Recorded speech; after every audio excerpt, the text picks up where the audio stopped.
On a tous un film de sport préféré, que ce soit les Mighty Ducks, mieux connus en français sous le nom Les Petits Champions, Rudy ou encore Rocky 1, 2, 3, 4, 5, 6, 7, 8, 9, 10, 15. Moi, ce sont les films de violence et de nudité qui m'intéressent.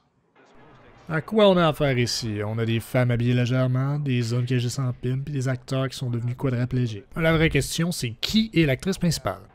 Claudia Jennings. Quoi?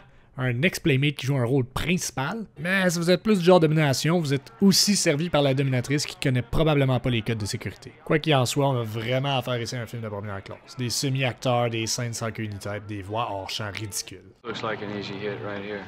There's a market for Chrysler parts. You open the hood, I'll get the toolbox. Wow, c'est comme s'il était là. D'emblée, le concierge critique le film comme s'il savait à quoi on devait s'attendre. Says the cheapest guy in the world. Never saw such a cheapskate in all my life. Ouais, ça c'est le visage d'un gars qui a lu le script après avoir accepté le rôle. Je pouvais pas refuser un paquet de cigarettes. Oui, on peut s'attendre à un film de qualité supérieure quand on voit apparaître le légendaire nom de Roger Corman. C'est l'histoire d'une petite redneck qui, après avoir subi plein d'harcèlement sexuel, lâche son emploi et prend la brillante décision de devenir professionnel de roller derby. Je pense que le film est en train de nous dire qu'on est des rejets.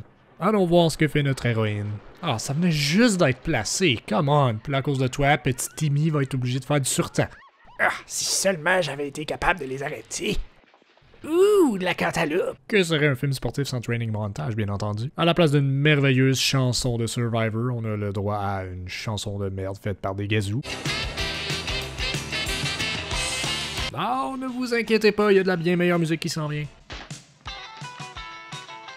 Ok, je comprends qu'on est en présence d'une playmate, mais c'est pas la peine de te masturber en avant de tout le monde. Après des scènes superflues qui nous avancent à rien à part pour faire un film de 88 minutes, on retourne à l'action. 15 minutes dans le film, puis on est rendu à 2 montages d'entraînement. Now you're all aware of the rules by which the game is played. J'ai-tu l'air d'un gars qui connaît les règlements de roller derby, moi? Quelque chose qui est sûr, c'est que ça a causé beaucoup de commotion cérébrale. Je vous apporte votre épicerie, madame? Je comprends pas ce qui se passe là, madame. Ne frappez pas mon beau visage, madame. Je corrais les yeux. Ma bouche. Que je te vois y revenir. Ouais, mais maudit, vous nous avez appelé. Bon, c'est la première partie, puis bla bla bla, on avance dans l'histoire. Après une défaite, il faut toujours encourager son équipe à sa façon, mais pour moi, ça, c'est une première. Bunch of goddamn cheerleaders. You can't block worth the shit. You skate like a bunch of paraplegics, and you fight like you're afraid your goddamn makeup's gonna get smeared.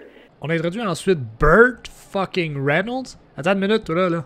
Moto, chemise, gun. Ah, c'est pas le vrai, ça. Lui, il a encore de l'argent. Notre héroïne qui, grâce à son nouveau tatou magique qui lui donne la puissance d'un hippie sur l'acide, devient finalement une méga star à la suite de sa dominante performance en battant la version pauvre du fantôme. J'en ai dit fort!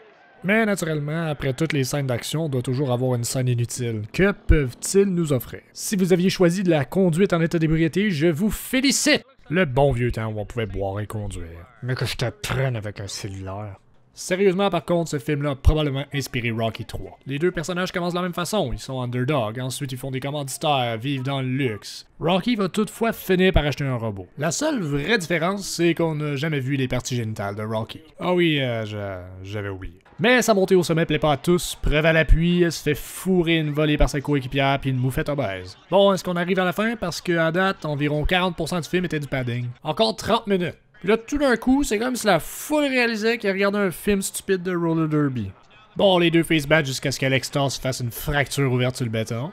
Tiens, on peut saigner du jello. Les ex-coéquipières de Nikki sont frustrées de la façon dont tout s'est déroulé, puis ils décident de battre Karen. Ah oui, c'est vrai, son nom c'est Karen Walker. Ah, en tout cas. Aïe, oui, aïe, j'ai mal. Quelle est donc la seule façon pour dealer avec ce traumatisme? Bien entendu, de conduire comme une folle enragée, puis attention boîte! Phew, une chance que c'était des boîtes vides, on voudrait pas utiliser tout le budget pour une scène. Bon, c'est enfin la scène finale. Enlève tes mains de ma bagnole, poufiasse. Elle fait une émeute en se battant contre tout ce qui bouge avant d'enfin ouvrir à la folie complètement en se rendant dans la rue pour se battre contre des voitures et perdre. Mais tout n'est pas perdu, elle termine, poing dans les airs, victorieuse. Elle ne fera que quelques années de prison. Peut-être pas finalement. Pourquoi est-ce qu'ils faisaient pas des films de sport comme ça dans notre enfance? On était pris avec des foutus films pour enfants comme Ed, Soccer Dog ou Mon primate adoré. Pas juste ça, mais il y a moins de films Air Bud qu'il y a de parts de seins dans le film, bordel. C'est comme sein, nichon. Bien entendu, si vous êtes un vrai fan de roller derby, vous aurez remarqué que le concept du film est familier. C'est parce qu'un film similaire avec la belle, délicieuse, sexy... qu'est-ce que je disais? Ah oui, un film identique appelé les Kansas City Bombers avec Raquel Welch est sorti la même année que celui-là. Mais c'est quoi en 1972 qui justifie non pas un mais deux films de roller derby? En même temps, des filles ultra sexy qui se tapent dessus, ça fait pour un bon divertissement. De toute façon, comment ça se joue ce jeu-là? J'ai même pas encore compris. Le plus important, c'est pas de comprendre le jeu, mais bien de vivre l'aventure. Merci beaucoup d'avoir regardé, laissez vos commentaires en dessous. D'ici là, bon cinéma.